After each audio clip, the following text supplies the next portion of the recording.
Did you know that it is exactly 6 weeks until the end of the year?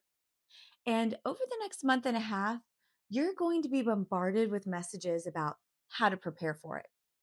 All the checklists, vision boards, and challenges telling you to lock in and finish strong.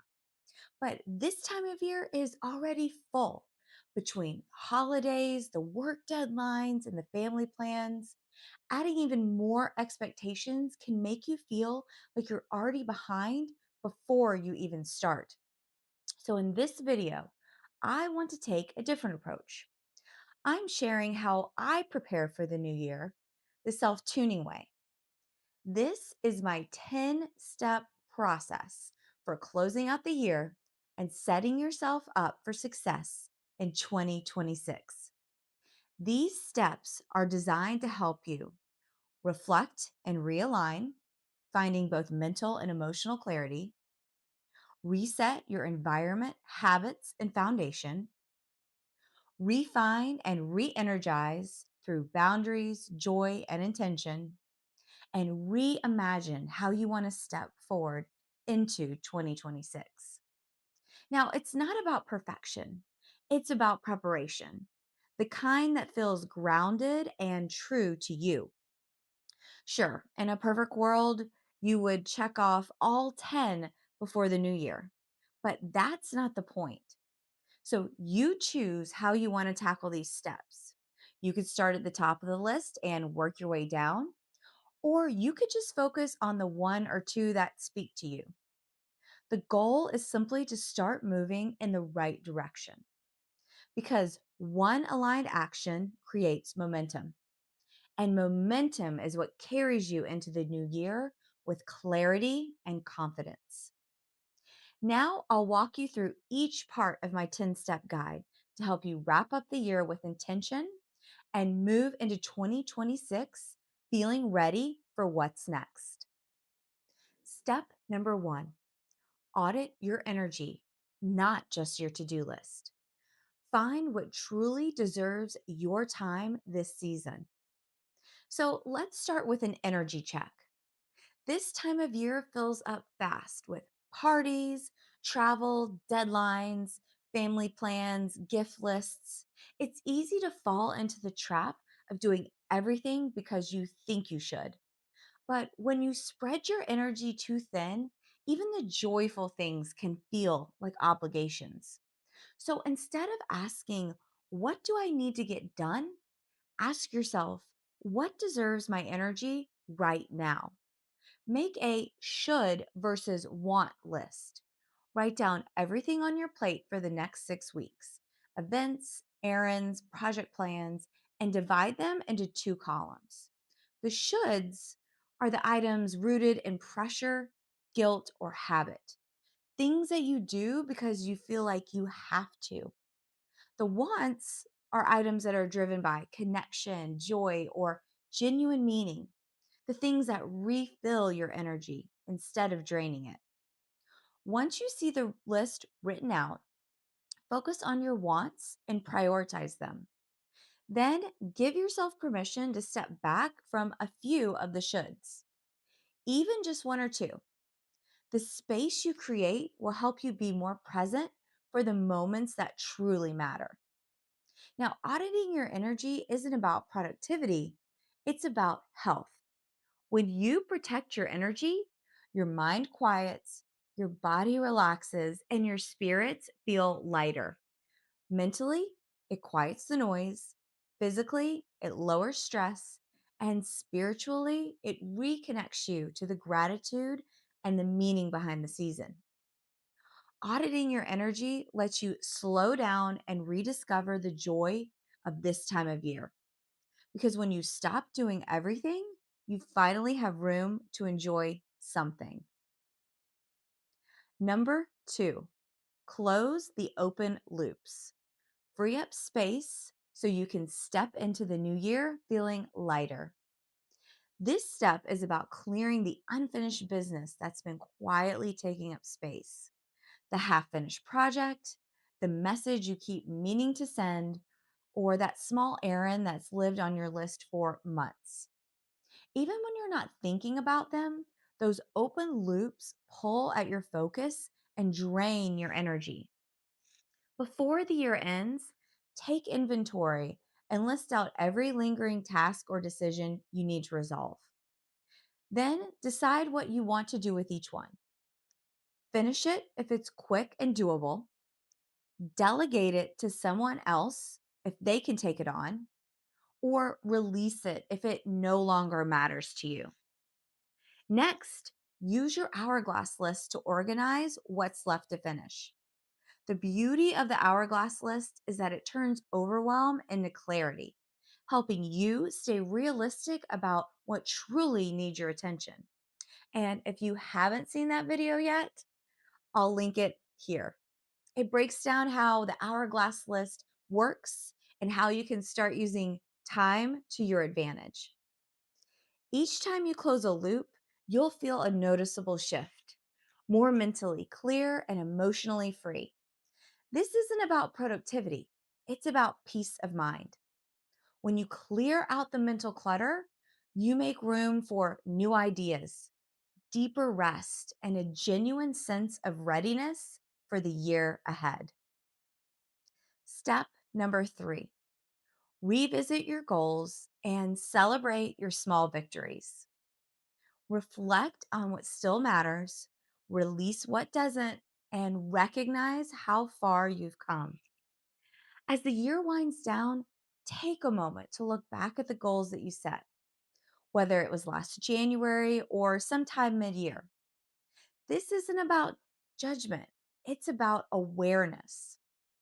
Ask yourself, which of these goals still feel aligned with who I am today? Because sometimes what we wanted at the start of the year no longer fits the version of us standing here now. And that's a good thing. It means you've grown. And if you didn't fully meet a goal or only made partial progress, that's not a loss. Progress is not all or nothing. Maybe you discovered a better approach, or maybe the timing wasn't right. That's still growth. If there's a goal you didn't start or complete, reassess it instead of writing it off. Ask yourself, does this still matter to me? Do I want to carry this goal into 2026? Or have I outgrown it? You can move a goal forward, reshape it, or release it completely. That's the beauty of alignment. You get to decide what still fits. And as you reflect, take time to celebrate your small victories. Maybe you finally organized your photos, kept up with a habit longer than you expected, or handled a situation with more calm and confidence than before. These moments matter. They're proof of growth, discipline, and consistency, even when no one else sees them. Write down 3 of your small victories from this year and give yourself credit for each one. Because success isn't just about big achievements, it's built on everyday follow through and self trust. When you honor those moments, you shift from striving to appreciating. And that mindset, gratitude mixed with self recognition, is exactly what will help you step into 2026 feeling clear, confident, and proud of the person that you are becoming. Step number 4, refresh your routine for the season you're in. Make small adjustments that support the version of you right now. As the seasons shift, your life shifts too. Earlier in the year, during summer or fall, your routines might have felt easy and natural, but routines aren't permanent. They're meant to evolve. Take a moment to look at your mornings or evenings and ask, what still feels supportive and what needs a seasonal reset? You don't need a full overhaul, just intentional adjustment. For me, I've started walking our dog in the afternoon instead of first thing in the morning. In the season we're in, the mornings are just too dark and too cold. And honestly, the dog doesn't want to go out in that weather either. Shifting the walk to an afternoon walk gives me fresh air, sunlight, and the chance to sleep in a little more. It's a small shift that makes my whole day feel more grounded.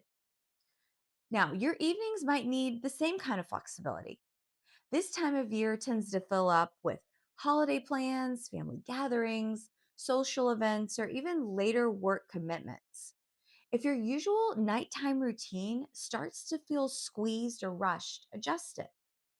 When your evenings are full, shift the tasks that you would normally handle at night. Those everyday things that help you feel ready for tomorrow to earlier in the day so that you have space to breathe. You can also replace your usual routine with something lighter, stretching, reading, or a few quiet minutes that signal to your mind and body that the day is finally done. Refreshing your routine brings you back into alignment with your life right now. And some simple adjustments can create the steadiness you need to enter the new year. Step number 5, reset your space for the life you want. Create an environment that supports who you are becoming. Resetting your space is always a great idea, but there's something especially powerful about doing it right before or right after the holidays.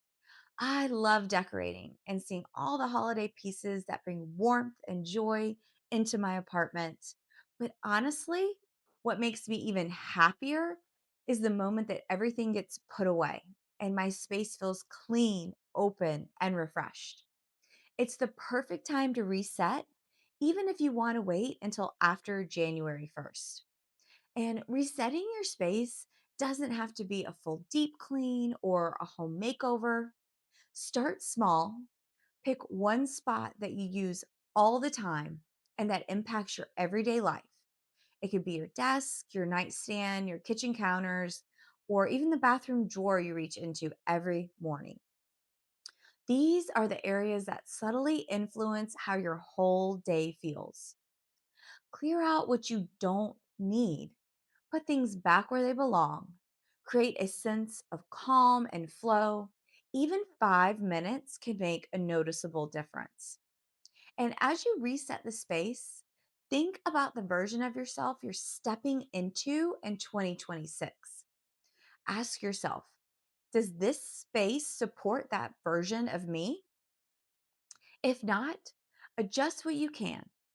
A little organization system, better lighting, a cleaner surface, a calming scent. Small touches can make a big impact because when your space feels good, it's easier for you to feel good in it. Step number 6, do a year end financial reset. Create clarity around your money so you can step into 2026 feeling organized and in control. Money is one of those topics that can feel uncomfortable for a lot of different reasons. Maybe it wasn't talked about growing up, or maybe past patterns made it stressful. But keeping your finances in front of you is one of the most empowering things that you can do for yourself. And the end of the year is a great time to give your finances a gentle cleanup. Think of it as the same way you tidy up a small room or clear out your digital clutter. Small steps that bring clarity and help you feel more in control. Start with a simple walkthrough of anything that's been lingering: subscriptions you don't use anymore, bills you need to update or automate, refunds or credits you still need to claim, accounts you haven't checked in on a while. And then take a moment to check both your bank account and credit card balances. It's easy to get swept up into the holidays, wanting to give, celebrate, and say yes to everything. But January always brings the reality of what you spent. So, checking in now helps you stay grounded and avoid surprises later. From there, review your spending patterns from this past year, not to judge them, but to better understand them. When you know where your money went, You can make informed choices moving forward. If there were financial goals that you didn't start or finish, treat them the same way that you would handle your personal goals. Reassess, realign, and decide what still matters. Then choose one small step to set yourself up for the new year.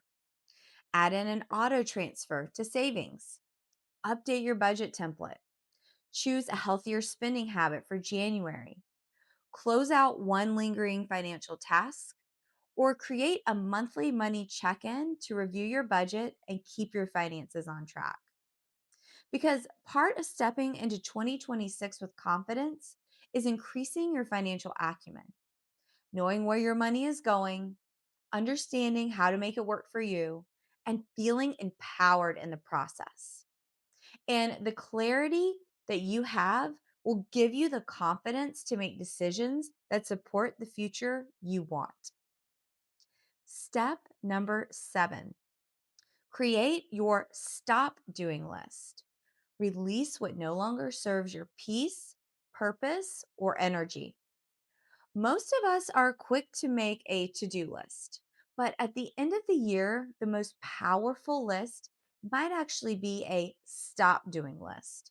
The habits, the expectations, and the patterns that drain you more than they support you.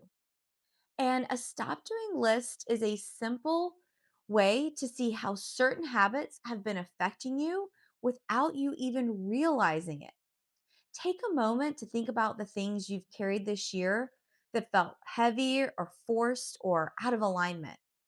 This might include saying yes when you really meant to say no, overcommitting out of guilt, holding on to routines that no longer serve your life, comparing yourself to others online, or taking responsibility for things that aren't yours to carry. And this can also be as simple as stopping a habit that pulls you out of alignment first thing in the morning. Instead of starting my day by scrolling social media, I'll meditate or play a New York Times Games puzzle to gently warm up my mind. Right now, I'm loving the new game Pips. It's a domino style puzzle where you place tiles based on certain criteria. And it's surprisingly challenging in the best way. So write down the things that have been costing you peace and choose what you want to release before the new year. When you decide what you're not doing anymore, you make space for what actually matters and you set boundaries that protect your energy moving forward. Step number 8, schedule something that sparks joy. Give yourself something to look forward to. This time of year can feel rushed and overloaded. So it's important to balance all the planning with something joyful that reminds you there's still lightness, fun, and connection woven into the season. A simple place to start, if you still have unused PTO, take it. Give yourself permission to slow down for a day. Stay in your pajamas, bake cookies, watch the holiday movies, and actually enjoy the season instead of rushing through it. We forget how restorative a slow day can be, especially when everything else is moving so quickly. You can also choose something that gets you out of your routine and into a moment that feels nourishing. My husband and I love planning a quick day trip or overnight trip before the holidays, just the two of us. This past weekend, we took the train up to Beacon, New York. We spent the morning in nature, we had lunch at a local brewery, and wandered through the shops. Nothing extravagant or complicated, just simple, grounding, joyful time that we were able to spend together. And one of our favorite December rituals is getting up early, grabbing a coffee, and walking through the holiday window displays on Fifth Avenue, like stores like Macy's, Bergdorf Goodman's, or Saks. The crowds aren't out yet, and the city is quiet. The displays are beautiful, and it feels like we get this little pocket of magic before the day even begins. Think about what sparks that same feeling for you. a class that you've wanted to try, a creative workshop, a day trip to a nearby town. Maybe it's lunch with a friend who brings out your best, or some personal pampering, a manicure, massage, or anything that helps you reset. When you schedule joy on purpose, when you actually put it on your calendar, it becomes something to look forward to instead of something that you hope you'll find time for. Joy isn't optional, it's fuel. So here's my challenge for you: pick one joyful thing right now and then add another one to your January calendar. This way, you will have two touch points that you can look forward to. Give yourself those moments of joy to walk toward. Something that reminds you that the new year isn't just about goals, it's also about living. Step number 9: choose your 2026 intention word. Anchor your mindset for the year ahead with one guiding word. Before you rush into setting goals or building plans for the next year, take a moment to choose a word that will guide how you want to feel and move throughout the year. An intention word becomes your anchor, something you can return to when life gets busy, stressful, or overwhelming. Think of it as a compass, not a rule. It's not about perfection, it's about direction. Your intention word can reflect what you want to cultivate more of. That might be clarity, consistency, ease, courage, or alignment. But really, choose any word out there. They all work. This past year, my word was patience. And I'll be honest, some days I lived it beautifully, and other days, not so much. But every time I drifted away from it, reminding myself of that word brought me back to center. It became a quiet guide, steering me toward how I wanted to show up. I'm still deciding on my intention word for 2026, but I know it's going to center around believing in myself and pursuing the things I'm capable of. Because at the end of the day, I'm the one who's in control of my choices, my mindset, and the effort I put into my life. To find your word, ask yourself, how do I want to feel next year? What do I want more of in my everyday life? What do I want to remember when things get stressful? And what energy do I want guiding my decisions? Your intention word is there to support you, not pressure you. Let it be a reminder of the energy you want to embody as you step into the new year, grounded, empowered, and aligned with your growth. And finally, step number 10: design your ideal first week of 2026.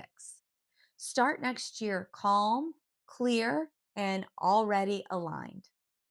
Instead of scrambling on January 1st to get it together, map out your first week of January 2026 right now, while your mind is clearer and the pressure is lower. Think of it as giving your future self a soft landing. Designing your first week doesn't mean creating a rigid schedule. It's simply choosing the rhythms, the habits, and the boundaries that will help you start the year grounded instead of starting the year overwhelmed. Begin by outlining the basics: how you want your mornings to begin, what movement or activity will support your energy, the evening habits that will help you settle and reset, the tasks or responsibilities you want to keep light that week, the one or two priorities that truly matter, and the small, joyful moments you want to make space for. You're essentially creating a blueprint, a gentle framework that brings calm and clarity into the first few days of the new year. You can even plan out a simple ritual for January 1st or 2nd, something meaningful like a long winter walk, a fresh notebook, a slow morning with your favorite coffee, a clean kitchen, or a few minutes of journaling before the day begins. Anything that quietly signals This is the energy I want to carry into the new year. By designing your first week now, you remove the pressure to make it perfect when the new year feels fresh and overwhelming. You step into January with more ease, more purpose, and more alignment, already moving in the direction you want to go. Because the way you begin the year shapes how you move through it. As you make your way through these 10 steps, remember it isn't about perfection or checking every single box. It's about small, intentional shifts that help you end the year with clarity and begin the next one with confidence. Whether you complete all 10 or focus on just one, you're already supporting the version of yourself who's growing, evolving, and stepping into 2026 with purpose. Give yourself credit for every bit of progress that you have made along the way. Thank you so much for tuning in and leveling up with me today. If this video resonated, please take a second to like it. It truly helps other people discover the channel and join our self tuning community. And if you haven't already, be sure to subscribe. We have new videos every Wednesday all about self growth and mindset and living in alignment. And join me on Meditation Mondays for guided meditations to help you reset, recharge, and realign for the week ahead. Start small and stay true to yourself, and watch how more fulfilling the journey can be. I'll see you next time.